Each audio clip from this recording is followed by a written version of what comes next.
morning, world. I am Judy, your web-based therapist, making therapy accessible and convenient for our clients in Florida and New York, and of course sharing information worldwide. So today we're talking about 5 tips for setting healthy boundaries. Because whenever there's a situation, we always hear people talking about how there are no boundaries. Everyone is always telling you to set boundaries, but how do you do that? So today we're talking about 5 ways we can do that.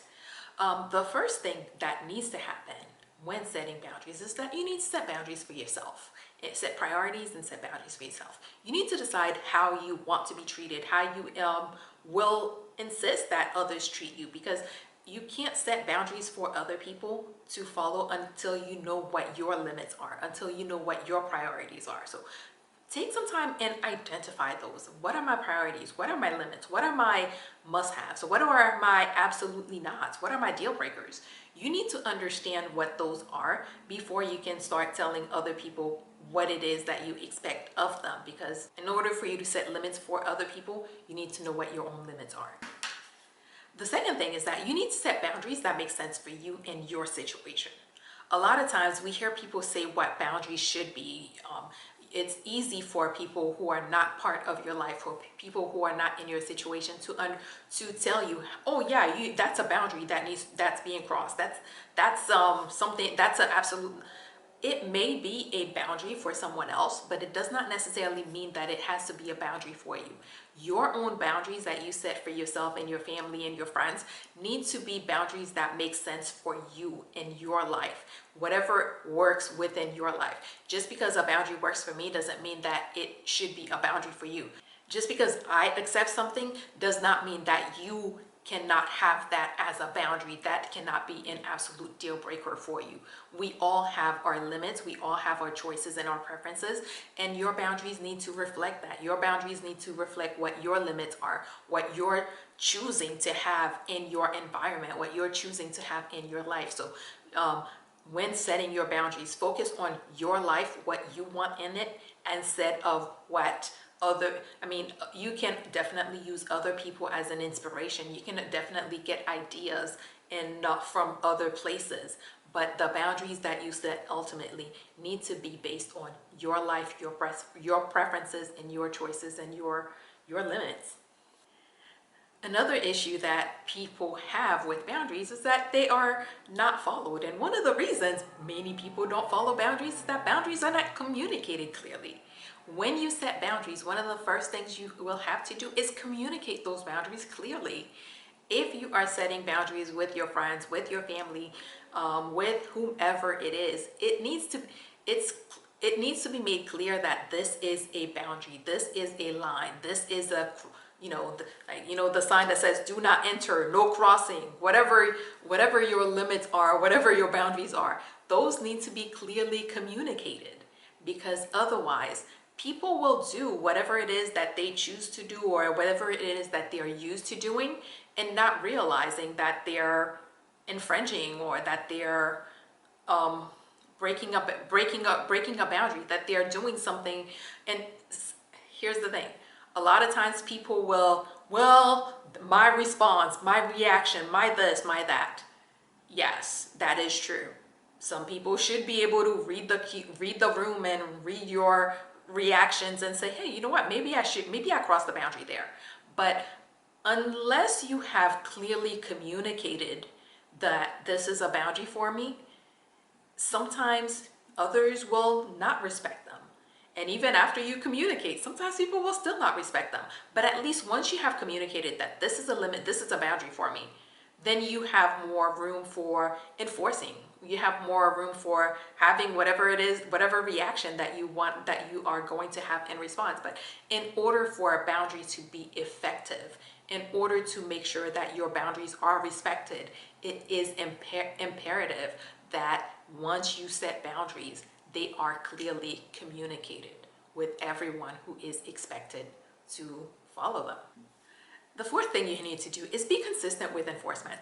Sometimes we set boundaries and we are wishy-washy or iffy about enforcing them, or maybe you enforce it with some people but not with other people. When you do that, you're creating a bit of ambiguity, because sometimes people will test the limits. Like, okay, is today a day that I can cross this boundary or not? Consistency sets the expectation. It tells people this is what is expected. It is expected today. It was expected yesterday, and it will be expected tomorrow. Be consistent with enforcement. That means consistent with every person, consistent every time. It's not about, oh well, today was a light day, so no. If it is a boundary in that because you are teaching behavior, you are teaching people how to treat you, you are teaching people how to behave with you. So if you are teaching, it needs to be consistent. If it is inconsistent, then it allows people to be, if you are wishy-washy with enforcement, then they will be wishy-washy with implementation. So make sure that once you have communicated a boundary, you stick with it. Hey, this is not acceptable. Someone crosses the boundary, you let them know this is not acceptable. They come back and your feelings are valid. Your wants, your wishes, your limits are valid, because that's one thing that people will often try to do is make you think that maybe you're pushing it, maybe you're going too far, you're doing too much. Though, if it is a boundary, if it is a limit for you, if this is something that you feel, that you have any kind of feeling about, it is valid. And regardless of what others feel or what others think about it, it is still valid. So keep that in mind, and especially if you start facing pushback with people not following or not respecting those boundaries. Your feelings are valid, your boundaries are valid, and they should be enforced, and they should be enforced consistently. And finally, be prepared to impose consequences.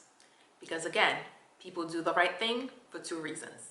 Either because they are the type of people who do the right things no matter what, or because they want to avoid the consequences of not doing the right thing. So if people are failing to respect your boundaries, sometimes you may have to impose consequences. And the consequence will vary depending on you and your relationships and your situations. One thing that I always see people are really quick to say, hey, yeah, go no contact or go low contact or cut them out. That could be an option, but is it an option for you? Figure out what the consequences of not following, not respecting your boundaries should be. And if you need to impose those consequences, yeah, be prepared to do that. Sometimes people don't respect our boundaries because there are no consequences for failing to do that. You can set all the boundaries you want, but if you are not consistent with enforcing them, yeah, people may not follow them. You can remind people about your boundaries all you want, but if every time they cross a boundary, there is absolutely no consequence, sometimes, for some people, it's a green light to, yeah, whatever, you said it, but who cares? So make sure that when you set boundaries, that you are prepared to, if it becomes necessary, impose some consequences. And unfortunately, sometimes, especially when it comes to loved ones, families, consequences can have a negative impact on you too.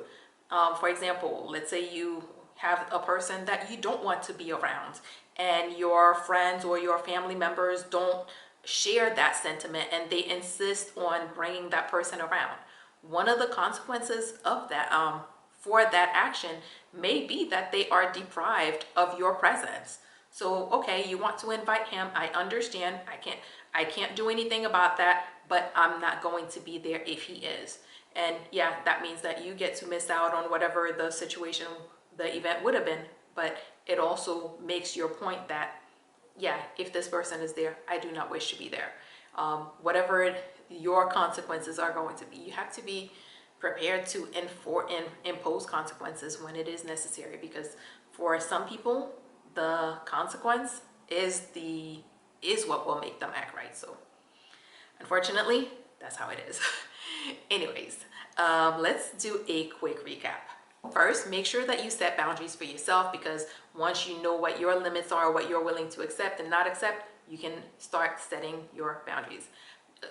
and set boundaries that work for you in your life situation. It doesn't matter what other people think or feel about your boundaries, as long as they make sense for you. Communicate your boundaries clearly, because you can't expect people to respect boundaries that they do not know exist. Be consistent with enforcing your boundaries, because if you are inconsistent with enforcing them, people will be inconsistent with following them. Maybe you are setting the example, so be consistent. And finally, yes, you will have to be prepared to impose some consequences when necessary, because not everyone will just follow your boundaries because you ask them. Some people will need that act right stick to be applied, that consequence to be applied, in order to get them to act right. As always, if you or someone you know happens to be going through something that's more than you can handle, please remember that there are professionals like myself who are available, able, and willing to help. So find out who those people are in your community, so that if you need them, you can reach out and get the help that you need. And that is all we have for today. Good morning, world. Have an awesome day.